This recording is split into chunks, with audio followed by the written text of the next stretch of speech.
G'day everyone, it's SDS SuperCoach, providing SuperCoach content for you. I'm here to present round 7 of Jump On, Jump Off, and I'm joined, as always, by my man, Brad from SuperCoach Pro. How you doing, mate? Yeah, good, thanks, mate. How you doing, Steve?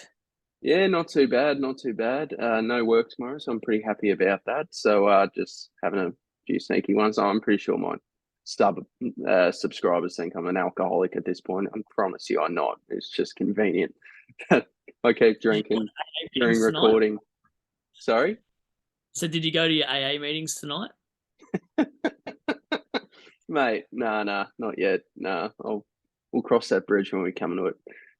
Anyway, so we're here to talk about the most traded in, traded out players. You guys obviously know the drill.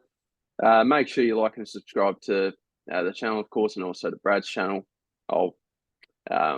We'll reply to any comments and all that. So let's get into it. The number one most traded out player is Fergus Green from my boys. I was pretty hot on this man pre-season, but it looks like he's pretty much cashed out.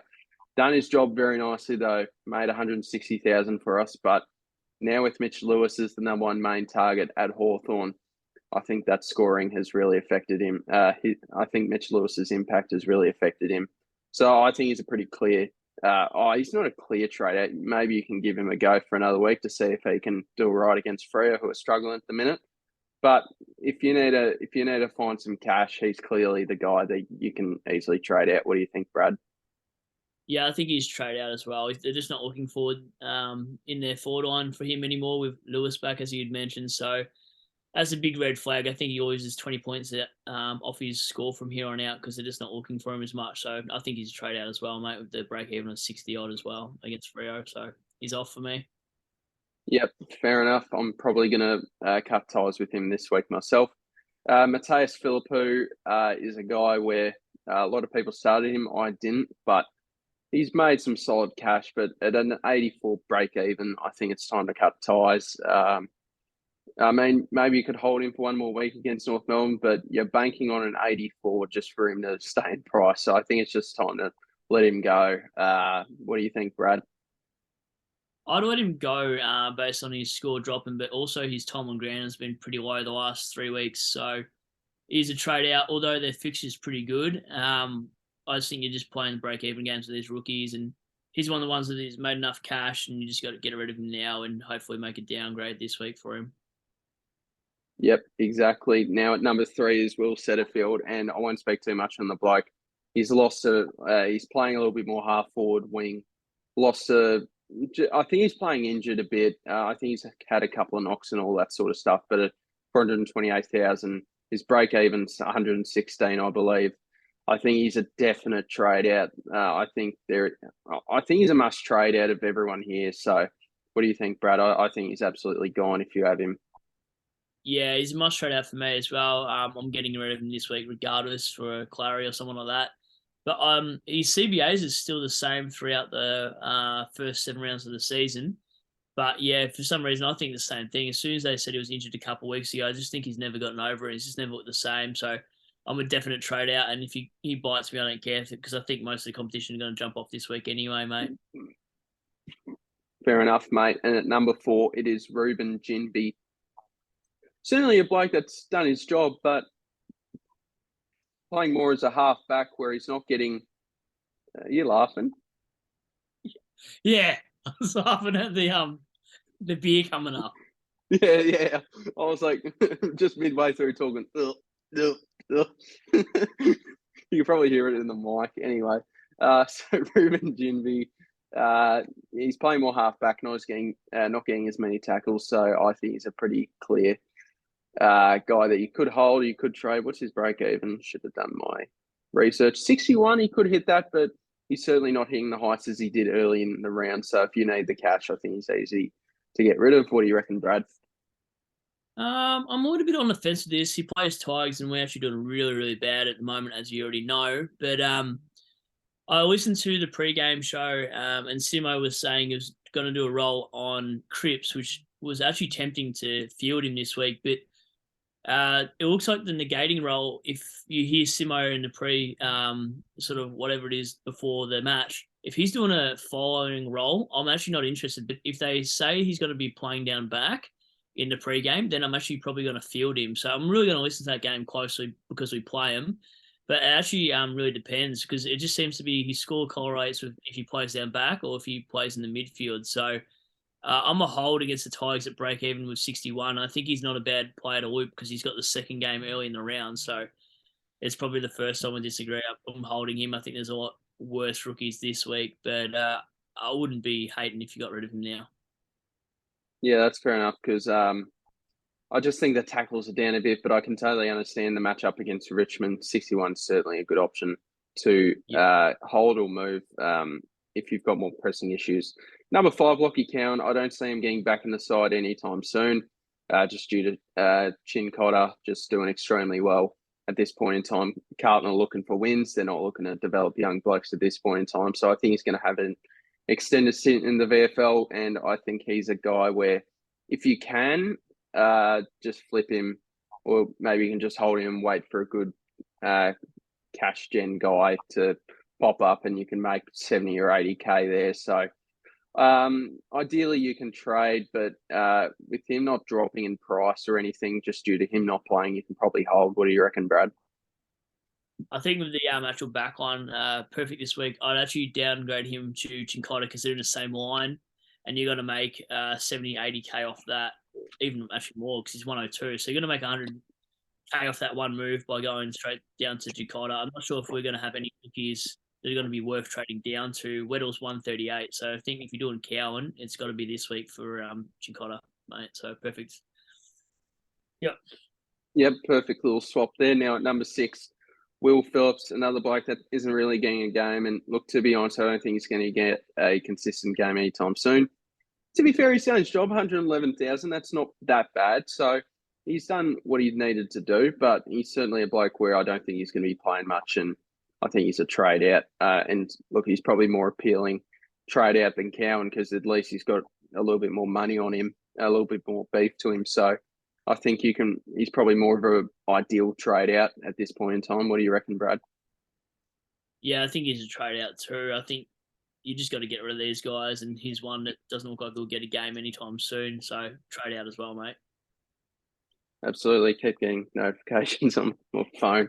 All right, number 7, we've got Asava Radaglia at 320,000 on the dot. 146,000. This has actually been a really nice rookie for us.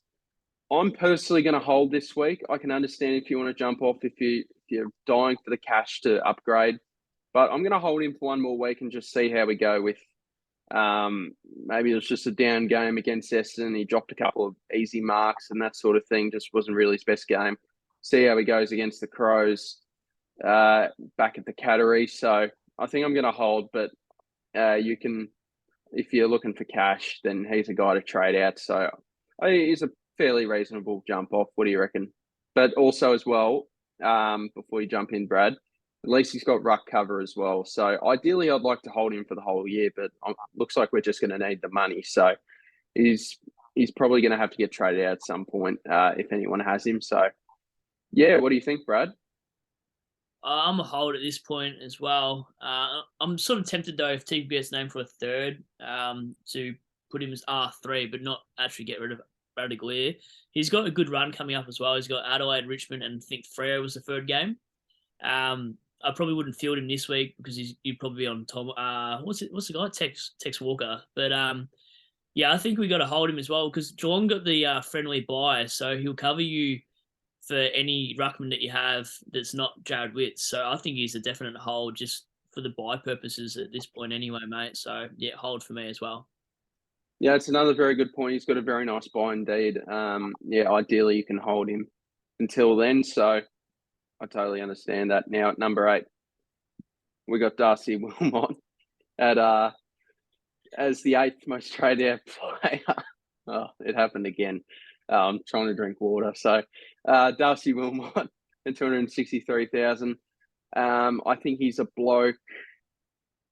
What's his break even? You could probably hold 48. Yep, this is a hold for me, especially with no Rich and Zorko on the side. So that helps his job security. I think you just hold him, just try to get a little bit more money out of him. I think that's definitely possible.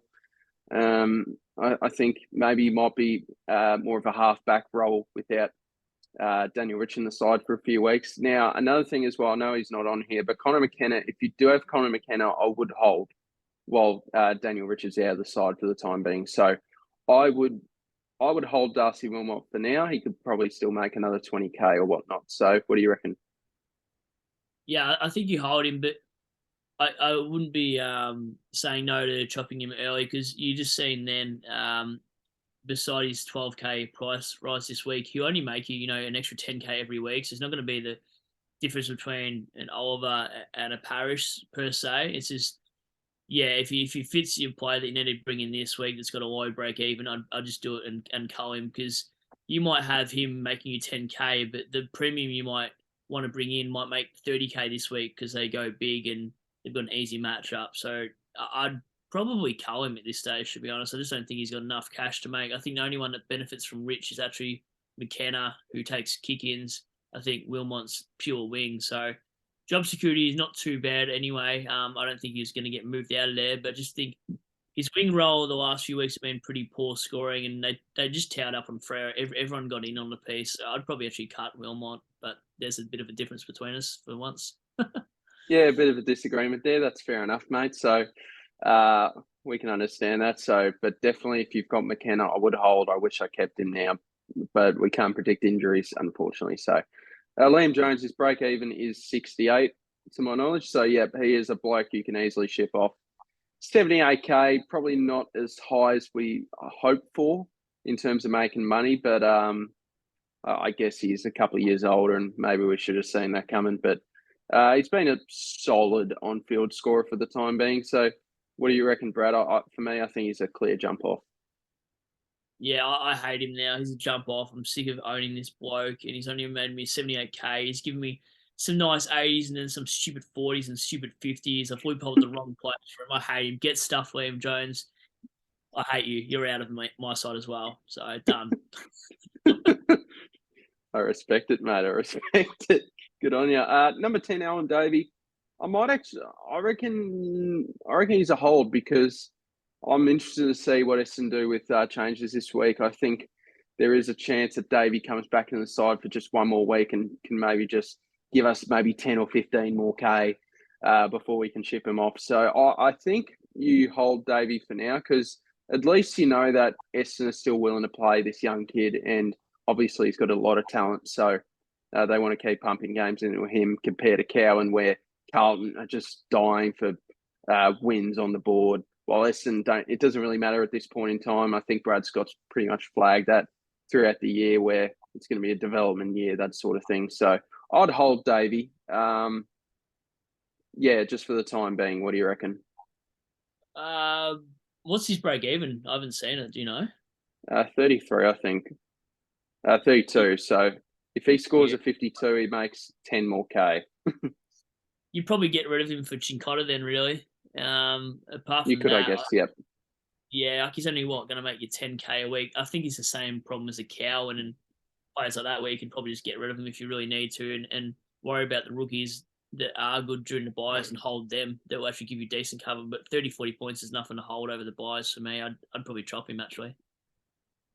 That's fair enough. That's fair enough. If he gets named this week, would you hold? Yeah, just for one more against Port Adelaide. Yeah, maybe. Yeah, just see how he goes. All right, Yeah. the number one. Now we move into the most traded in players in AFL SuperCoach. And number one is Alex Chincotta from Carlton, defensive mid, 102,000. That is a very juicy price to bring in a player. So I think for me, he's the biggest jump on maybe for the year because we're not going to get much cash gen. And look, something could go wrong with this bloke and probably will, knowing the rookies that we've had this year. So I think for me, he's a definite jump on. I think he's ahead of Cowan for sure, and the other blokes behind him. Maybe the only problem would be is if Carlton really like Brody Kemp, who's come back in the side and played some good football, and maybe if they see Doherty and Sard are two guys where they're small defenders, we can maybe move on Chincotta, but surely he's playing well enough to stay in the side for the time being. So I think for me, he's a clear jump on. What do you reckon, Brad? Yeah, I jumped on last week, so I'm going to toot my own horn there. Well, as soon as he was named in the side with Doherty and Sard, that said to me that he was only competing for a spot with Cowan And Voss said that in round 1 anyway, that it would be between Cowan and Jincotta. So I think he's a definite bring in. And I watched that game, the West Coast game. It was a really bad game to watch, but he got a lot of tackles. His running patterns are really crap, though, to be honest. I watched him, and he just didn't call for it often enough. But to score an 88 in his second game, and for that price, it's a definite trade in. I just like what he did when he wasn't the main, sort of just what do you call it, distributor in the team. So, and the week before he had 24 touches. I only did VCAL, Steve. So, and that was back in 2009. So, anyway, yeah, he's a jump on for me as well. Nice to know that you can do the English language, Brad. All right, number 2, we've got Sam Simpson from the Catters. We had a bit of a chat off air about these couple of blokes that we're about to get into. So Sam Simpson, 166k mid forward from Geelong. So obviously Chris Scott will probably kill this bloke, but I think he's playing forward pocket now. I think the reason he is playing, I looked at a lot of tweets from Geelong supporters, and I brought out a couple of tweets of my own, just checking what's going on with Sam Simpson. A lot of people think that he'll stay. Some people think it's a bit 50-50, sub risk, and a lot of other people think that he's replacing Stengel for the time being. And we just checked the injury report on AFL.com. They say that Stengel is medium term. Now, Brad, you have broken your wrist before, and you were out for 6 weeks, weren't you, doing Muay Thai? So you can confirm with that when it's your go. But I think, so Stengel's missed 2 weeks so far. There's a chance he could be out for another month. So maybe that's another month of Sam Simpson forward pocket footy for Geelong. So I just think that price puts me off a bit, especially if Angwin gets named. There's a couple of trade options I'm weighing up. So I think he's a jump on if you want. If you're liking where your team's at and you're happy to spend an extra 43k on a rookie, then go for it. What do you reckon, Brad? Yeah, I think he's got one of the best negative break evens there, minus 43 or 42. He'll be there during the buys, so we hope. But yeah, he's got Adelaide, Richmond, Fremantle, Giants in the next 4. So that's a good month while Stegnall's not there. I've done both wrists. I'm actually still trying to recover from my right one and Muay Thai. And even a fracture was 6 weeks, and it was still really niggly. So I don't think they'll rush Stengel back if they're winning, and even if Simpson's still kicking a few goals, I can't see why they don't play Sam Simpson anyway. I think Bose is just on the calf, so he'll be out for a while. I think they'll get enough injuries anyway for him to hold his spot for 4 or 5 weeks. So I'm not too worried. We're just sort of, at this point, we've got to hope these rookies stay, like we're saying, off air. So for me, it's actually a definite trade-in, personally, for my squad, mate. So, yeah. Yeah, you brought up a good point with Jack Bose as well, where he's done his calf. I think I saw that's more short-term, but still, if he can keep playing some nice footy. He's 24 years old, I think, so few more years under his belt, a few more pre-seasons under his belt for Sam Simpson, where it's not like Mitch Nevert, for example, 19-year-old kid. I think they'll rely on the more experienced body where Geelong at this point in time. So, yeah, that is fair enough. Now, number 3 is Ryan Angwin from the Giants, 124,000 mid forward. I brought him in last year and he did he got injured in the first game. I went early on him. No, I brought him in for his first game. I think it was just mainly for a loop to finish off my bench. But yeah, it turns out that he bloody injured his tibia, I think, last year. So I think he's had a bit of injury history, but I think if he can hold his spot with Callan Ward in the side and 43k less, then yeah, I think he's a definite. I think he's a jump on personally over Simpson. What do you think? Yeah, I think he's a jump on. He is keeping Hamilton out of the side of that injury that we're talking about off air. He is on the wing. He was picked 18 in the 2020 draft, so he's pretty quick. He got 20 disposals the week before, 10 this week. So yeah, if he's named in the side of Callan Ward, I'd probably jump on for that price, and we just need any sort of cash generation, and there's just no one on the bubble that we're looking on next week. So I think these are the three guys that we sort of need to target if they're all named with certain players back in the team. So probably Thursday night teams will confirm these three players more than anything. So yeah, for me, he's actually a jump on. I wasn't jump on at the start of this segment, but since we've been talking off air, I'm a jump on, mate, especially at that price. Yep, absolutely. As you guys all know, uh, big subscribers of the SDS SuperCoach channel, we do record on Zoom. And I'd just like to warn Brad that we've only got just under 9 minutes to go. So we will certainly speed run this a little bit more, but we'll certainly bring in good detail. So Jack Steele at a value price, fourth most traded in, 4,597 coaches are bringing in Jack Steele as a midfielder, where midfielders are the hardest to upgrade. So it is certainly a tempting price, 126 break even, I believe. So you could wait another week. But if you're looking to bring in a mid this week, especially against North Melbourne, they've leaked a lot of points against midfielders in Neil and Petrarca. I think he's a bloke that you can definitely jump on and feel pretty confident in, and just hope his shoulder holds up. What do you reckon, Brad? Yeah, I'm a 50-50 on this pick. I would just want to see what he does for one more week with a break even of 126. I know he didn't do like a dislocation in his shoulder, but still shoulders worry me a little bit. So I'm thinking about it at the same time. I've done my shoulder, and that took me out for 4 weeks. And then if I was averaging 80 in Supercoach, I was probably averaging 50 over the next 4 weeks. So, but I'm no Jack Steele anyway. I'm a back pocket. But yeah, I'd wait one more week and then come back to this one. So I'm probably sitting on the fence, and unless you can do 2 upgrades like you can, like a Sinclair and a Steele, then that's the route you'd go. But for me, it's just wait one more week on that one. So it's a hold just. Yeah, fair enough. All right, number Yep. 5, we've got Clayton Oliver at 652,000. The great man, the bloke that we all should have started over Laird, but is what it is. But at 652,000, this could be the cheapest we get him all year. He's going up against Gold Coast. I know he's got a 140 break even, but he's going up against Gold Coast with no Took Miller on the side. We know what he's capable of as a midfielder. Looks like for me, I know Bond's going off, but I still think he's going to be M1 for the year. This could be the cheapest we get him all year. So, but just with the amount of lack of cash gen, it is, if you don't have him, it is going to be pretty hard to get him into the side. You're kind of affecting your upgrades next week, or even the next couple of weeks. So, I think he's a jump on if you're really confident on your cash gen. What do you think? Yeah, I'm gonna jump on purely for a different reason. Is probably he's a third captain option as well in our sides, who's pretty safe.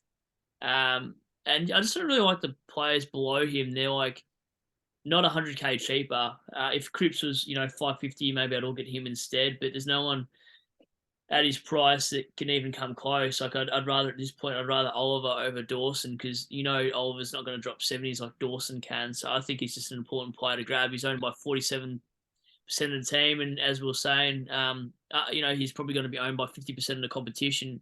So to stop the bleeding, he's a player I want to bring in this week, and I will regardless. I don't think I'm going to get a fallen primo. So yeah, he's an absolute lock, mate. Yeah, that's fair enough, mate. I'm really tossing it up. Number 6, we've got Rory Laird from the Suns. I'm going to keep this nice and quick. I think he's a hold at this stage. Don't laugh yet, Brad. I'll put a little info. Rory Atkins. Just give him another week, because I think he's playing off. I think he's playing in defence, and that's certainly some good extra points there. Maybe just keep an eye on him for next week, but 204,000 basically is just a lot to pay up. So he's not a jump on just yet. Just hold off for a week, please, guys, on Rory Atkins. What do you reckon? Yeah, I wouldn't even look at him next week, unless he scores over 70. I watched him last year. I think I brought him in. I'm not sure if it was for the buy covers, but he's bloody useless. No wonder Adelaide got rid of him to the Gold Coast. I hate the pick. He's almost as bad as watching Liam Jones do nothing. So he's a no for me, mate. Oh, fair enough, mate. Number 7, we've got Paddy Cripps from the Blues. I don't think he's a jump on for me. I don't know. I think it's all the honeymoon period with Cripps for the first 6 weeks, but then like he's just played against West Coast. Do we really reckon he's going to go 150 each week? I know his break even's pretty low, but I think you're better off just even going to Jack Steele, to be honest. I think they can both average pretty similar from here if both healthy, and you're saving yourself about 55k. So he's not a jump on for me. Probably a bloke I'm not really going to go this year because I know that he will fade during the season. So what do you reckon, mate? I'd be a jump on if I already had Oliver, Bonds, and Laird. I'd jump on him because I like Cripps and Neil are the next best things in my opinion. So I'd be a jump on this week, mate, if I was looking at a player like that for sure. Yeah, it's fair enough. And then at number 8, we got James Sicily from the Hawks, the captain that can't quite keep his mouth shut in the media, which I wish he would. So he's saying some interesting things that probably isn't great for a captain, especially to Tassie as a sponsor. But back to SuperCoach, I think Sicily's a jump on. You know what you're going to get for him, and he's probably going to average 105 to 110 from here. Super good price. And yeah, I think he's just solid as a rock. What do you reckon, mate? Jump on, sis. I'll fight you, mate. I like that he's rowdy. Like Tassie. I've got cousins in Tassie. I don't got a second head that's been removed off my shoulder, but there is nothing in Tassie. So just let him be a boy, let him be a man, whatever. Just say whatever he wants. Like I'm 31 and I always say stupid shit. So they're footy players. So I'm gonna jump on regardless. Anyway, I think he's one of the guys you're gonna have to finish with your side. Anyway, him and Sinclair and whatnot. So yeah, I'd jump on for sure. Yeah, love it, mate. Good on you. I love the sis man too. Don't worry. Don't fight me, sis. I'm a soft bloke. That's why I do YouTube videos. So at number 9, we got Stephen Cornelio, 526,000. I think he's got a tough run coming up. So I'd personally hold and just see how he does because he's had a couple of nice scores, but I think I'll just hold for now and maybe just worry around it during the buys. What do you reckon, mate? I'm actually jump on with Cogs. He scores in patches. He's going to be top 6 forward. He's at a good price. If he's your last upgrade forward, I'd actually go there, mate. I like Cogs. He is frustrating because he does get stuck on the bench a fair bit, and he can go missing for periods of time. But he has the ceiling games to make up for his low floors. So at that price, it's probably the most I ever want to pay for Cogs is 530 because you know he's bound to have a down game in a fortnight time, mate. So I'd be a jump on actually. Yep. And then lastly, we head into Luke Ryan. Just really quick on me on this. I know he's the 6th highest scoring defender, but I think Sinclair and Sicily are just better options at 30k less. Usually stuff goes wrong for Luke Ryan. So I think he's not a jump on for me. What do you reckon, Brad? Yeah, I'm not a jump on for him either. I think he sits down the piss, to be honest. So I don't like the pick at all. So Mate, yeah, no. You're getting the beer fumes from me by the sound of it. Maybe I am, but I just don't like him this year. Maybe back end of the year for me, mate. Yep. All right. We probably won't have time for tips, so we will put it down in the comments down below. Thank you guys very much for watching. Thanks, of course, Brad, for getting you on the channel. It's been great having you. And we'll be on, Jump Off on your channel. So thank you very much, Brad. Cheers, mate. Thank you for having me, and have a good one. Yep. And thank you guys very much for watching. Make sure you like and subscribe on my channel and also Brad's. Leave a comment down below if you've got any questions. One of us will answer it or both. Thank you guys very much for watching. Have a good night. Cheers. Bye.